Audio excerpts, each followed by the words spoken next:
TED Talks were recorded live at the TED Conference. This episode features child prodigy Adora Svitak. Here's Adora Svitak. Now, I wanted to start with the question, when was the last time you were called childish? For kids like me, being called childish can be a frequent occurrence. Every time we make irrational demands, exhibit irresponsible behavior, or display any other signs of being normal American citizens, we are called childish. Which really bothers me. After all, take a look at these events. Imperialism and colonization, world wars, George W. Bush. Ask yourself, who's responsible? Adults. Now, what have kids done? Well, Anne Frank touched millions with her powerful account of the Holocaust. Ruby Bridges helped to end segregation in the United States. And most recently, Charlie Simpson helped to raise 120,000 pounds for Haiti on his little bike. So as you can see evidenced by such examples, age has absolutely nothing to do with it. The traits the word childish addresses are seen so often in adults that we should abolish this age discriminatory word when it comes to criticizing behavior associated with irresponsibility and irrational thinking.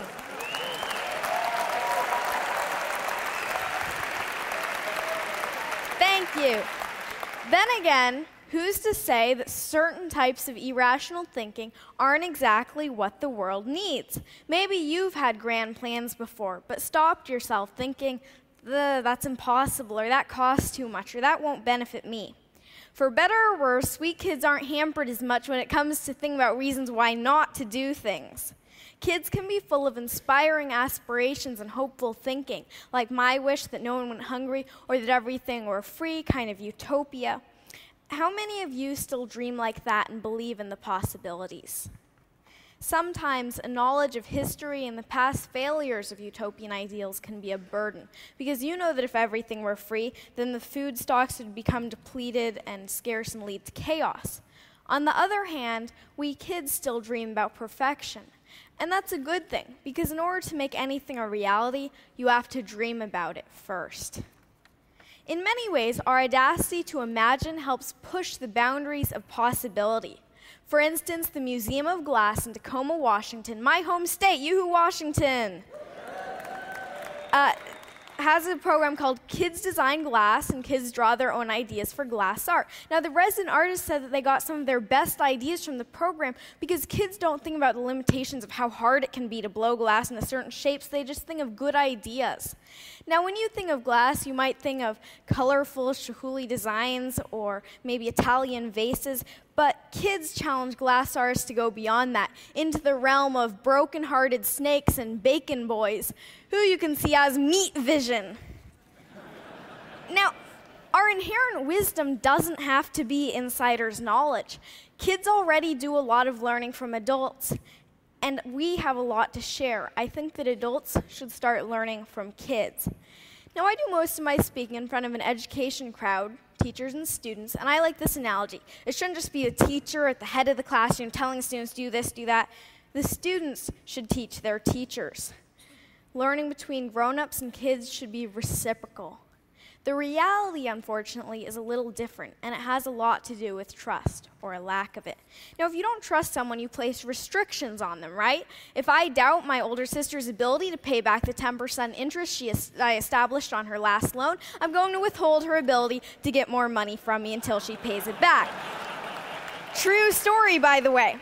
Now, adults seem to have a prevalently restrictive attitude towards kids, from every don't do that, don't do this in the school handbook, to restrictions on school internet use.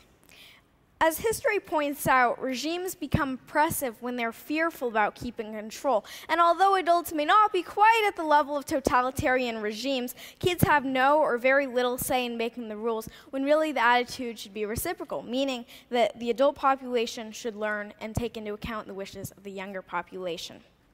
Now, what's even worse than restriction is that adults often underestimate kids' abilities. We love challenges, but when expectations are low, trust me, we will sink to them. My own parents had anything but low expectations for me and my sister. Okay, so they didn't tell us to become doctors or lawyers or anything like that, But my dad did read to us about Aristotle and pioneer germ fighters when lots of other kids were hearing the wheels on the bus go round and round. Well, we heard that one too, but pioneer germ fighters totally rules. I loved to write from the age of 4, and when I was 6, my mom bought me my own laptop equipped with Microsoft Word. Thank you, Bill Gates, and thank you, Mom. I wrote over 300 short stories on that little laptop, and I wanted to get published. Instead of just scoffing at this heresy that a kid wanted to get published or saying, wait until you're older, my parents were really supportive. Many publishers were not quite so encouraging. One large children's publisher ironically saying that they didn't work with children. Might want a children's publisher not working with children. I don't know, you're kind of alienating large client there. Now, one publisher, Action Publishing, was willing to take that leap and trust me and to listen to what I had to say. They published my first book, Flying Fingers, you see it here, and from there on, it's gone to speaking at hundreds of schools, keynoting to thousands of educators, and finally today, speaking to you. I appreciate your attention today because to show that you truly care, you listen.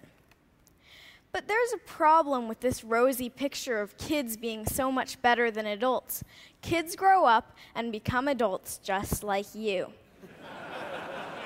Or just like you? Really? The goal is not to turn kids into your kind of adult, but rather better adults than you have been, which may be a little challenging considering your guys' credentials. But the way progress happens is because new generations and new eras grow and develop and become better than the previous ones. It's the reason we're not in the dark ages anymore. No matter your position or place in life, it is imperative to create opportunities for children so that we can grow up to blow you away.